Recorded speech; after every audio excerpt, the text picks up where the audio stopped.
Hey all అందరికీ నమస్కారం. ఇవాళ అయితే పిల్లలకి ఎంతగానో యూజ్ అయ్యేటువంటి పూల్ మఖానా పౌడర్ చూపిస్తున్నానండి. నేనైతే ఇక్కడ పూల్ మఖానా అండ్ ఆర్గానిక్ అటుకులు, బాదం, జీడిపప్పు ఇవి యూజ్ చేస్తున్నాను. సో ఇప్పుడైతే మనం ప్రాసెస్లోకి వెళ్ళిపోవచ్చండి. ఫస్ట్ అయితే మనం మఖానా బాగా రోస్ట్ చేసుకోవాలి. ఇది ఎగ్జాక్ట్గా ఒక 15 to 20 minutes, అది కూడా లో ఫ్లేమ్లో దీన్ని రోస్ట్ చేసుకోవాలి.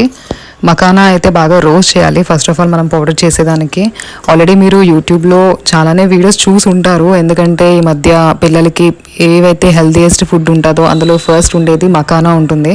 సో నా బేబీకి అయితే నేను 9 months అప్పుడు జస్ట్ మఖానా ఒకటే యూజ్ చేసి పౌడర్ చేసి పెట్టేదాన్ని. ఈ బాదం కానీ జీడిపప్పు కానివ్వండి, ఈ అటుకులు ఇవన్నీ కూడా ఇప్పుడు అంటే 1 year దాటిన తర్వాత ఇప్పుడు పాపకి యూజ్ చేస్తున్నాను.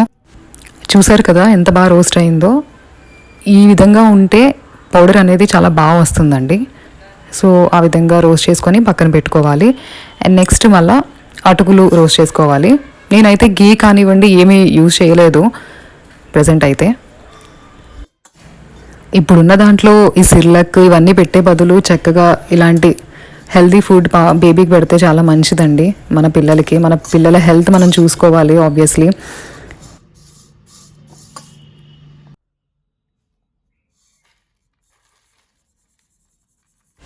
అటుకులు కూడా బాగానే వేగినాయండి. సో అవి కూడా పక్కన పెట్టుకోండి. ఇప్పుడైతే బాదం జీడిపప్పు వీటిని కూడా రోస్ట్ చేసుకోవాలి.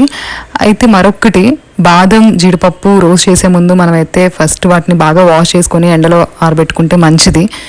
దాని తర్వాతే మనం రోస్ట్ చేసుకుంటే బాగుంటుంది. ఇవన్నీ రోస్ట్ అయిన తర్వాత అన్నిటినీ కలిపి ఒకేసారి మనం మిక్సీ పట్టాలండి. చూసారు కదా ఎంత బాగా వచ్చిందో పౌడర్. సో ఇందులో అయితే అన్నీ కూడా హెల్తీయెస్ట్ ఐటమ్సే ఉన్నాయి. మఖానా కానివ్వండి, అటుకులు అండ్ నట్స్. సో ఇది నా బేబీకి అయితే అంటే ఆల్టర్నేట్ డేస్లో పెడతాను. రోజు తప్పించి రోజు పెడతానండి. ఇలా ఎయిటెడ్ కంటైనర్లోనే దీన్ని స్టోర్ చేసుకోవాలి గాలికి తగలకుండా. ఎందుకు రోజు తప్పించి రోజు అనాలంటే, ఒక రోజు నేను మఖానా పెడతాను, ఇంకొక రోజు ఏమో నట్స్ పౌడర్ కూడా చేస్తాను. అది కూడా ఎలానా అనేది నేను నెక్స్ట్ వీడియోలో చూపిస్తానండి పక్కాగా. అది కూడా మంచి హెల్తీ ఫుడ్. సో ఈ మఖానా పౌడర్ని నా బాబుకి ఎలా పెడతానని చూపిస్తున్నాను. నేనైతే 2 spoons పౌడర్ తీసుకున్నాను. అందులో కొంచెం వాటర్ వేసి బాగా అంటే ఉండలు లేకుండా మంచిగా కలపాలి. సో కలిపిన తర్వాత ఇలా స్టవ్ మీద పెట్టి ఉడికించుకోవాలి. అయితే చాలామంది సాల్ట్ వేస్తారు, బట్ నేనైతే ఇప్పటికి వచ్చి సాల్ట్ యూజ్ చేయలేదు. ఎందుకంటే టేస్ట్ కోసమే తింటారు. బట్ నా బేబీ అయితే పర్వాలేదు, మంచిగానే ఇష్టంగానే తింటుంది. దానికి సాల్ట్ లేకపోయినా ఫస్ట్ నుంచి కూడా అదే అలవాటు, అంటే మఖానాలోని ఈ పౌడర్లో అయితే. చూడండి మా పాప ఎక్స్ప్రెషన్స్. ఫస్ట్ అయితే నేను ఏదో పెట్టేస్తున్నాను అనుకున్నది, అందుకనేసి టేస్ట్ చేసి అప్పుడు తింటుంది. సూపర్ ఎంత చక్కగా అన్నది కదా. సో మీ పిల్లలకు కూడా ఇలానే పెట్టి మంచిగా హెల్తీ ఫుడ్ పెట్టండి. బెటర్ ఈ సిర్లాక్ వీటన్నిటికంటే.